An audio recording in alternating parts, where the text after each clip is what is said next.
Outubro é o mês de combate ao câncer de mama, é o chamado Outubro Rosa, uma campanha para conscientizar mulheres sobre o diagnóstico precoce e o tratamento da doença. Eu tinha 3 nódulos. Primeira coisa foi a biópsia. A biópsia do primeiro nódulo, ele não fez a biópsia dos 3 nódulos, ele fez apenas de um. E essa biópsia, ela não deu câncer. Aí a partir dessa biópsia, ficamos com aquele medo, aqueles 2 outros nódulos ali, falei pro médico aí o que a gente vai fazer, ele falou, vamos fazer uma nódulotectomia. Vamos fazer a retirada desses nódulos e mandar para a biópsia e ver o que são. E aí, como tinha dado a biópsia negativa, a gente nem imaginou que aquelas 2 novas lesões seriam câncer, mas eram. Essa é a história da Larissa. O diagnóstico de câncer de mama foi em 2014. A nutricionista tinha 40 anos. Ela não se abateu. Logo que recebeu a notícia, decidiu agir rápido contra a doença. Pouco tempo depois fez a cirurgia e iniciou a quimioterapia. Hoje faz o acompanhamento médico e coordena um projeto que incentiva mulheres diagnosticadas com a doença a fazerem aulas de remo. Quando eu encontro meus pares, eu me sinto acolhida dentro de um grupo. Então, toda a minha missão e a missão do nosso projeto e da nossa associação é essa. A gente quer que as pessoas que tiveram essa experiência possam passar por essa transformação. O câncer de mama é o segundo que mais atinge mulheres em todo o planeta. Aqui no Brasil, um estudo divulgado no ano passado apontou que em 2018 seriam diagnosticados quase 60 mil novos casos da doença. Diagnóstico precoce e tratamento são indispensáveis para a cura do câncer. A orientação desta médica é não deixar de fazer os exames. Às vezes eu vejo algumas mulheres deixando o seu lugar por último nessa escala de importância. E em muitos casos eu vejo assim, com detecção, mas eu deixei de fazer meu exame, tem 2, 3 anos. Eu acho que isso é essencial. Vamos cuidar da gente porque podemos cuidar dos outros. Mesmo com a garantia constitucional de acesso à saúde, esta defensora pública explica que as falhas no acesso das mulheres aos exames e, por consequência, ao diagnóstico precoce, ainda é uma barreira para o tratamento eficaz. A judicialização ela não é interessante para ninguém, nem mesmo para o paciente, porque por mais que o processo de uma pessoa portadora de câncer ela tenha tramitação prioritária, ela tem todo um andamento e a pessoa, às vezes, ela não consegue obter aquilo que ela está precisando com urgência num prazo hábil para curá-la. Então, a judicialização é sempre a última via.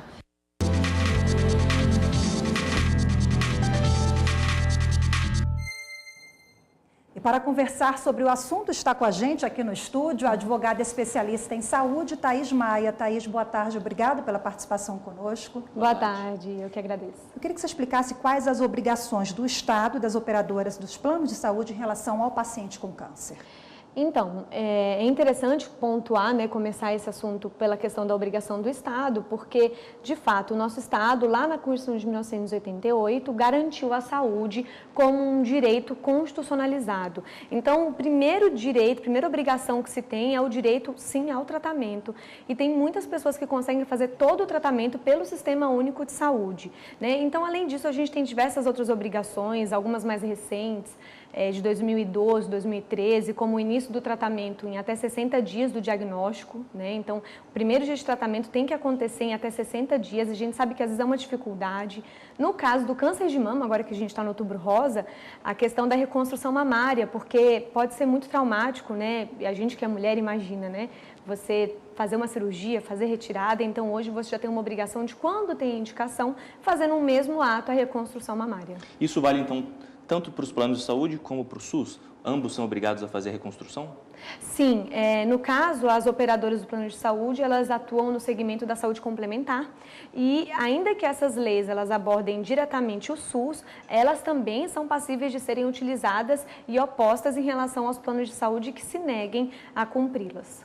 Agora, falávamos há pouco que o rol da ANS, Agência Nacional de Saúde, não é um rol taxativo, a medicina ela avança cada dia mais rápido, então qualquer negativa de atendimento, inclusive sobre esses novos tratamentos, isso não pode, é proibido, Exato, não pode, porque quando uma operadora de saúde começa a operar, disponibilizar aí plano de saúde para a população, ela tem um compromisso, inclusive, com o Estado, né? Então, ela não pode se negar a fazer uma cobertura, principalmente quando você tem um relatório médico muito bem embasado. É claro que é importante que tenha isso, e não que o cidadão ele se aventure num tratamento experimental, né? Então, a gente teve o caso também da fosfetanolamina, que é uma outra discussão, né, nesse caso. Falando um pouco sobre o Outubro Rosa, como que essa campanha, esse mês de outubro, estimula a população, as mulheres no controle do câncer de mama?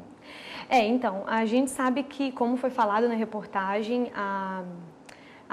você descobrir, né, a prevenção em primeiro lugar, a informação, a conscientização e você fazer os exames sempre. Então, a mulher que não se cuida, aliás, as pessoas como um todo, né, que não fazem os exames preventivos, que não têm o costume de fazer check-up, a gente sabe que essas pessoas estão realmente se expondo.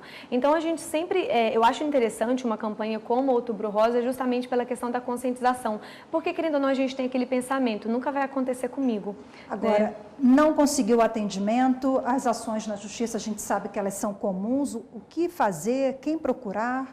Então, o ideal é que, quando a pessoa não consegue o tratamento, que ela procure um advogado, se possível um advogado especializado nesse tema, e que esse advogado ele vai conseguir, sim, colocar lá direitinho os documentos que você tem que ter em mãos para requerer o tratamento, e que, por exemplo, por que eu falo que é necessário um advogado especializado? Porque você tem prioridade na justiça para análise do seu pedido quando você tem um diagnóstico como esse, né? Muitas vezes isso é um fato desconhecido por muitos. Né? Exato. Exatamente. Doutora, obrigado pela sua entrevista. Obrigada. Eu agradeço. Até mais.